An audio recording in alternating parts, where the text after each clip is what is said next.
بسم اللہ الرحمن الرحیم۔ السلام علیکم ورحمۃ اللہ وبرکاتہ۔ ناظرین، آج کل کے دور میں نکاح کو مشکل سے مشکل بنا دیا گیا، جبکہ اس کے برعکس زنا اور حرام کام یا جو غلط طریقے ہیں ان کو رزق کیا گیا ہر طرح سے، جبکہ یہ اسلام کی روح کے بالکل خلاف ہے۔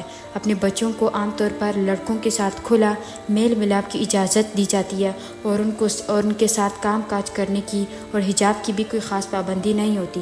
تو حرام کاموں کے لیے راستے کھلے ہیں لیکن نکاح کے لیے راستے بند۔ یعنی ایک بچی اگر گھر سے جاتی ہے تو ماں باپ عام طور پر یہ فکر ہی نہیں کرتے کہ یہ کہاں جا رہی ہے، کس کے ساتھ جا رہی ہے، اور اگر اس کی کسی کے ساتھ دوستی ہو جاتی ہے اور وہ لڑکا اگر پرپوز کرے تو سارے گھر کی شامت آتی ہے اور مارنے میں تل جاتے ہیں۔ اور ناظرین، اس طرح پھر لڑکی کو بلیم کرنے لگتے ہیں اور ان کو برا بھلا کہنے لگتے ہیں۔ تو پہلے غلطی کس کی ہے؟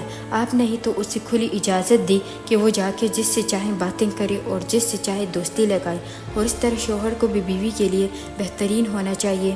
حسن بصری کہتے ہیں، اللہ کے نزدیک سب سے زیادہ پسندیدہ بندہ وہ ہے جو سب سے زیادہ اپنے اہل و عیال یعنی اپنی بیوی کو فائدہ پہنچانے والی ہیں۔ نبی کریم صلی اللہ علیہ وسلم نے فرمایا، ایمان کے لحاظ سے کامل مومن وہ ہے جو اخلاق میں سب سے اچھا ہے، یعنی اخلاق کے بغیر ایمان مکمل نہیں ہوتا، اور تم میں سے بہتر وہ شخص ہے جو اپنی بیویوں کے لیے اچھا ہو، اپنی بیویوں کے لیے بہتر ہو۔ عمر ابن العاص کہتے ہیں، میں نے دریافت کیا، میں نے نبی کریم صلی اللہ علیہ وسلم سے پوچھا کہ آپ کو سب سے زیادہ محبت کس سے ہے؟ تو فرمایا عائشہ رضی اللہ عنہا سے۔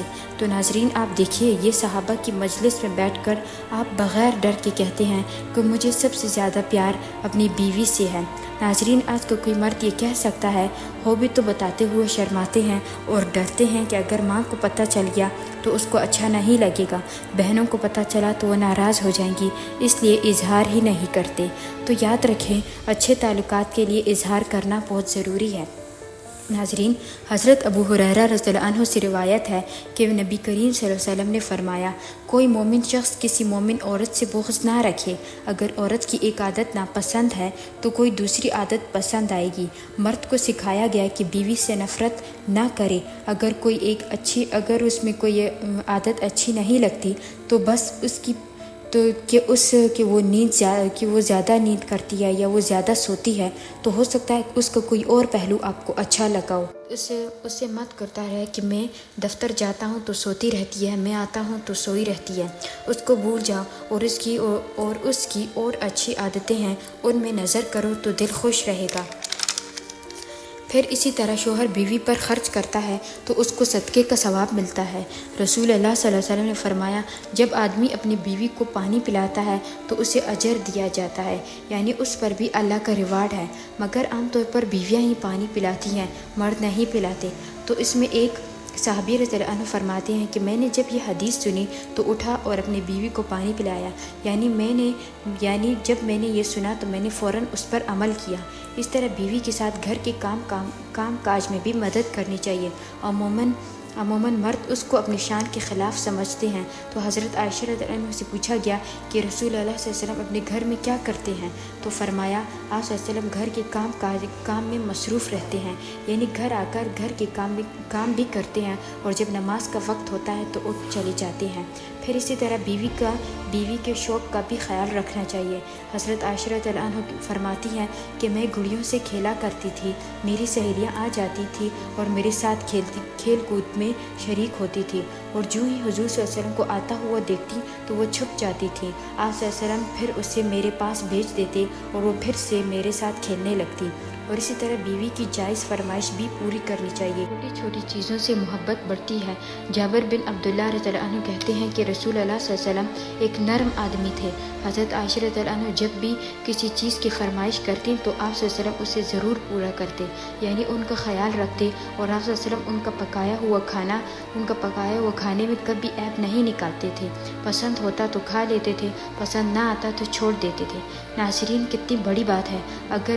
اکثر گھروں میں لڑائیاں کس وجہ سے ہوتی ہیں؟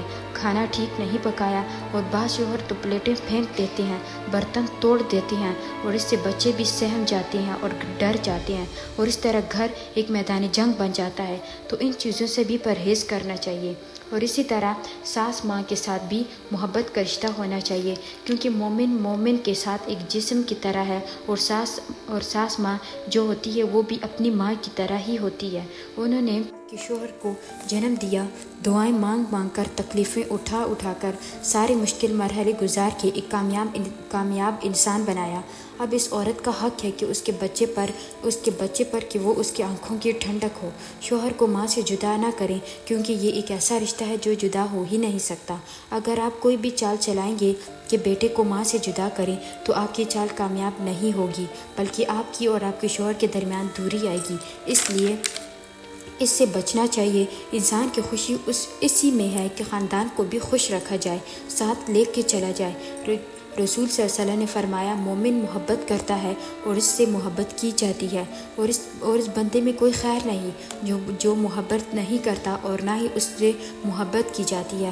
اور لوگوں میں سب سے بہترین وہ ہے جو لوگوں کو سب سے زیادہ فائدہ پہنچانے والا ہو۔ تو ملتے ہیں ایک نئی ویڈیو کے ساتھ۔ اللہ حافظ۔